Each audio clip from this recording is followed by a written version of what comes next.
ఏలీయాబు కలిగి ఉన్నటువంటి ఆ పర్సనాలిటీ చూసి, ఆ ఎత్తు, ఆ బలము ఆ కండలు చూసి దేవుడు ఎన్నుకోబోయేటువంటి ఆ ఇశ్రాయేలు రాజు ఇతనే అని చెప్పి మనసులో తాను అనుకుంటున్నాడు సమూయేలు. తర్వాత దేవుడు అంటున్నాడు 7 అయితే యెహోవా సమూయేలుతో ఇలాగు సెలవిచ్చెను, అతని రూపాన్ని అతని ఎత్తును లక్ష్య పెట్టకము.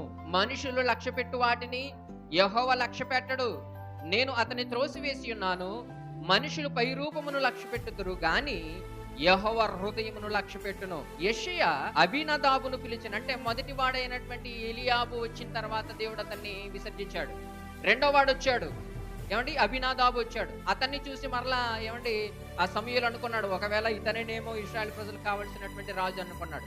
మరలా అబీనాదాబును కూడా దేవుడు ఏమన్నాడంటే, నేను ఇతన్ని ఎన్నుకోలేదని అంటాడు. మరలా మరొక వ్యక్తిని వస్తాడు, షమ్మా అనేటువంటి వ్యక్తి వస్తాడు. 9 షమ్మ వచ్చినప్పుడు ఆ షమ్మను చూసినప్పుడు తర్వాత కూడా సమూయేలు అనుకుంటాడు, ఇశ్రాయేలు ప్రజలను రాజుగా ఉండేటువంటి వ్యక్తి ఈయననేమో అని చెప్పి సమూయేలు అనుకుంటాడు. షమ్మను కూడా దేవుడు విసర్జిస్తాడు.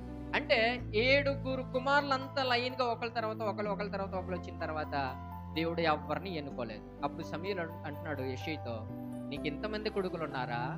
నీ కుమారులందరూ ఇక్కడే ఉన్నారా? నీకు ఇంతమంది కొడుకులు ఉన్నారా అని అంటే, లేదు లేదు లేదు, నాకు కడసారి వాడు ఒకడున్నాడు. ఆ మాట చదవండి 11 నీ కుమారులందరూ ఇక్కడనున్నారా అని యెషయిని అడుగగా అతడు ఇంకను కడసారి వాడున్నాడు, అయితే వాడు గొర్రెలను కాయుచున్నాడని చెప్పాను. అందుకు సమూయేలు, నీవు వారిని పిలిపించుము, అతడి ఇక్కడికి వచ్చే వరకు మనము కూర్చుందుమని యెషయితో చెప్పగా చాలు.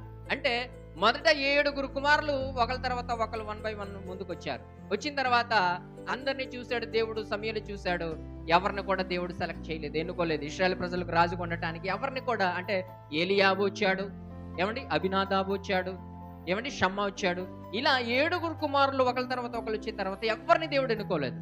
అప్పుడు సమూయేలు అంటున్నాడు యెషయితో, నీకు ఇంతమంది ఉన్నారు కొడుకులు, ఇంతమంది కుమారులు ఉన్నారంటే, లేదు లేదు లేదు, నాకు ఇంకా కడసారి వాడు, అంటే ఆఖరి వాడు ఉన్నాడు, చిన్నోడు ఉన్నాడు. వాడి డ్యూటీ ఏంటంటే గొర్రెలు మేపుతున్నాడు, అంటే గొర్రెలు కాస్తున్నాడు. అయితే సమూయేలు అంటున్నాడు, వెంటనే అతన్ని పిలిపించు, అతను వచ్చేంత వరకు మనం ఇక్కడే వెయిట్ చేద్దామని చెప్పి కూర్చున్నారు. 12 ఇశ్రాయేలుకు రాజుగా పట్టాభిషేకం పొందినటువంటి దావీదు గారు ఎంటర్ అయ్యి చూడండి 12 అతడు వాణ్ణి పిలిపించి లోపలికి తోడుకొని వచ్చెను. అతడు ఎర్రని వాడును, చక్కని నేత్రములు గలవాడును, చూచుటకు సుందరమైన వాడునై ఉండెను. అతడు రాగానే, నేను కోరుకున్నవాడు ఇతడే, నీవు లేచి వారిని అభిషేకించుమని యెహోవా సెలవీయగా చాలు. హల్లెలూయా.